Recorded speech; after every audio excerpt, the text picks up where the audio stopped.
Assalamualaikum warahmatullahi wabarakatuh. Nama saya Etna Saila dari kelas A38. Saya akan menjelaskan tentang demokrasi dan prinsip-prinsipnya menurut buku yang sudah saya temukan. Dalam buku Demokrasi Indonesia karyanya Dr. Iputu Ari Astawa, beliau menyebutkan bahwasanya demokrasi merupakan salah satu bentuk atau mekanisme sistem pemerintahan suatu negara sebagai upaya mewujudkan kedaulatan rakyat atau negara yang dijalankan oleh pemerintah. Semua warga negara memiliki hak yang setara dalam pengambilan keputusan yang dapat mengubah hidup mereka. Jadi memang demokrasi itu adalah hak bagi setiap rakyat untuk masa depan bersama. Kemudian demokrasi mengizinkan warga negara berpartisipasi baik secara langsung atau melalui perwakilan dalam perumusan, pengembangan, dan pembuatan hukum.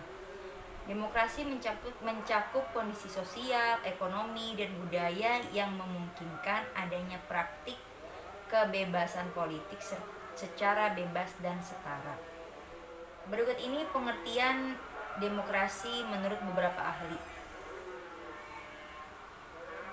Demokrasi menurut Montesquieu, kekuasaan negara harus dibagi dan dilaksanakan oleh 3 lembaga atau institusi yang berbeda dan terpisah satu sama lainnya. Yang pertama legislatif, yang kedua eksekutif, dan ketiga yudikatif. Sedangkan demokrasi menurut Abraham Lincoln yaitu pemerintahan dari rakyat, oleh rakyat, dan untuk rakyat. Selanjutnya, demokrasi menurut International Commission of Jurists adalah bentuk pemerintahan di mana hak dalam membuat suatu keputusan politik harus diselenggarakan oleh rakyat melalui para wakil yang terpilih dalam suatu proses pemilu. Seperti itu. Nah, dalam jenis-jenisnya, demokrasi itu memiliki banyak jenis. Berikut beberapa jenis dari demokrasi. Yang pertama, demokrasi menurut cara aspirasi rakyat. Itu demokrasi langsung, demokrasi tidak langsung, demokrasi berdasarkan prinsip ideologi yang mencakup liberal, rakyat, dan juga Pancasila. Itu semua jenis-jenisnya demokrasi. Kalau yang secara langsung gimana?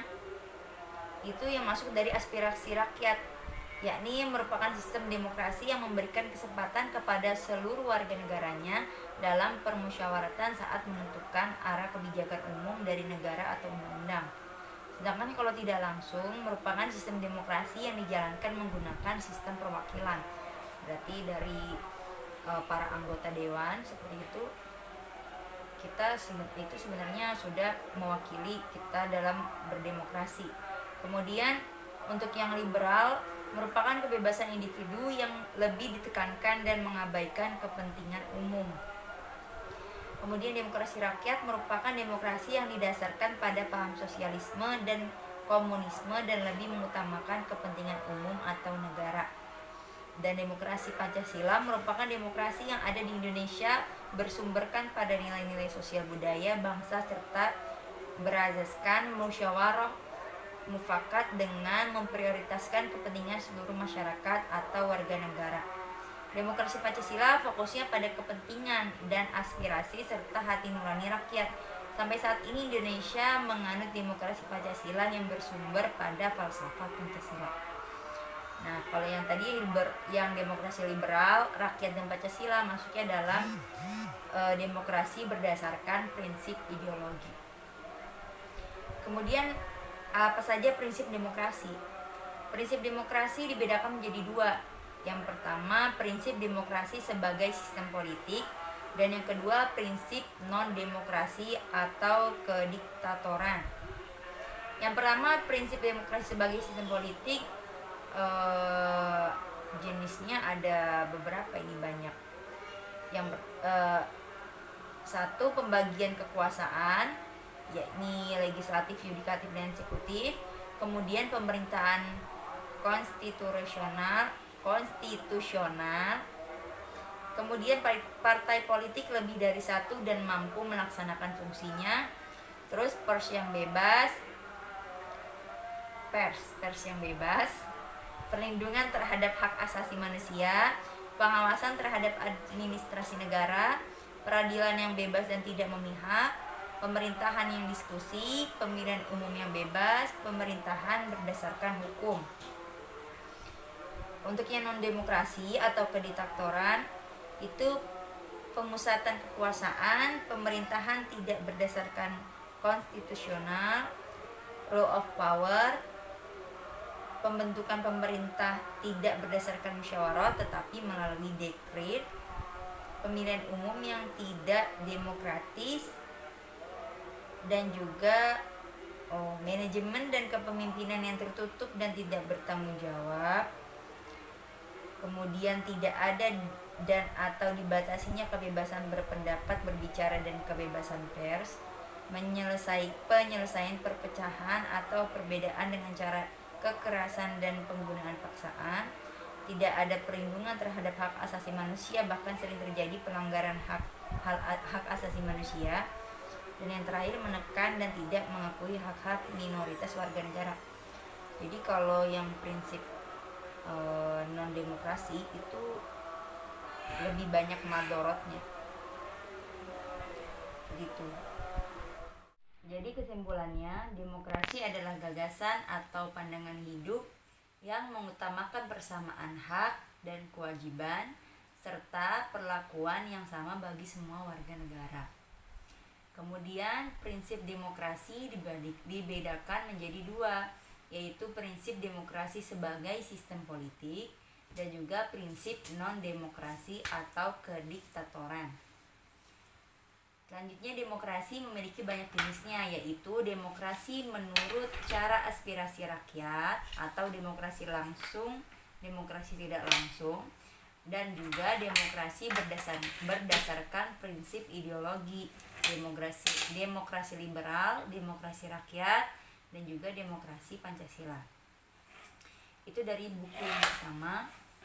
Kemudian untuk buku yang selanjutnya,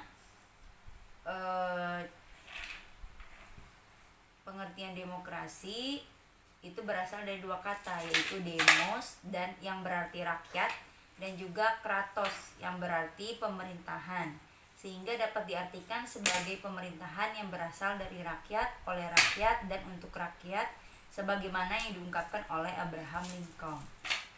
Ini masih ada kaitannya ya, nyambung dengan buku yang pertama karena sama-sama mengungkit pengertian demokrasi menurutnya Abraham Lincoln. Menurut Kamus Besar Bahasa Indonesia, demokrasi adalah suatu bentuk pemerintahan di mana seluruh rakyatnya ikut serta dalam memerintah, yaitu melalui perantara wakil-wakil terpilih mereka.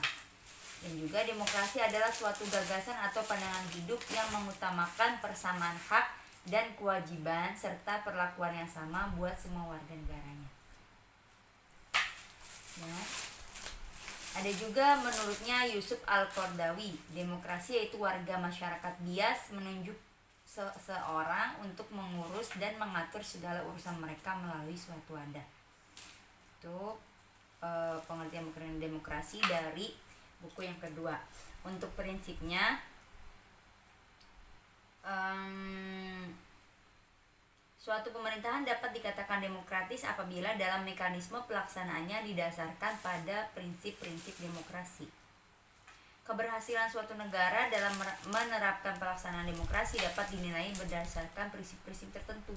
Secara komprehensif, kriteria demokrasi juga dikemukakan oleh Gwendolyn Carter, John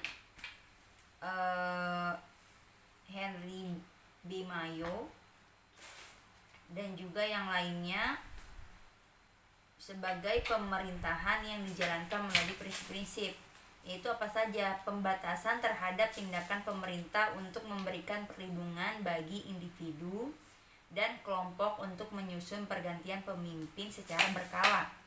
Berarti untuk mengatur seperti presiden, seperti itu ya, itu diberikan hak bagi para individu ataupun kelompok. Kemudian adanya sikap toleransi terhadap pendapat yang berbeda, persamaan di hadapan hukum tanpa membedakan kedudukan politik, adanya pemilihan yang bebas dan damai dengan disertai adanya model perwakilan yang efektif, diberikan kebebasan partisipasi dan beroposisi bagi semua partai politik, organisasi kemasyarakatan, masyarakat dan perseorangan, serta kelengkapan lain seperti pers dan media massa. Adanya penghormatan terhadap hak rakyat untuk menyatakan pandangannya, serta dikembangkannya sikap menghargai hak-hak minoritas dan perorangan dengan lebih mengutamakan penggunaan cara-cara persuasif dibanding cara yang represif. Mungkin itu saja dari saya. Kurangnya mohon maaf. Assalamualaikum warahmatullahi wabarakatuh.